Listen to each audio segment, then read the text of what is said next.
alam mo, yung magkapatid na Villar, wala kami masyadong, sabihin natin, wala kami masyadong issue eh.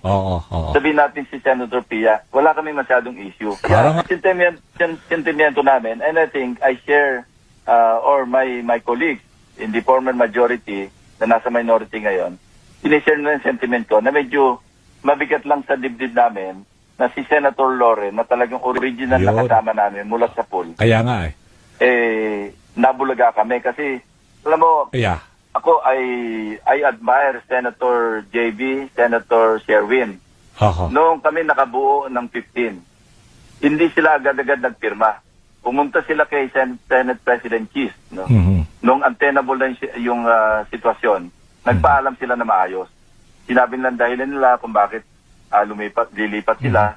This time around, hindi man lang nagpasabi si Senator Loren kay Senator Soto or maski sino sa amin na pasensya na kayo, may sarili akong dahilan.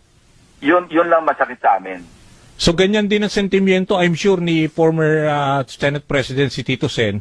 Kasi alam ko close sila eh. At akin, ina-express ko, posibleng hindi lang ma-express ni Senator Soto yung na-express ko ngayon. Pero I can feel him na ganon ang kanyang sentimiento. Kasi mas close sila ni Senator Loren kaya nga sa amin. Hindi ko inaalis na bumoto siya sa kabila. Ang sa akin lang, ang sentimento lang, sana nakapagpasabi muna bago siya bumoto. Okay. Hindi yung nabulaga kami na wala ka na para sa amin.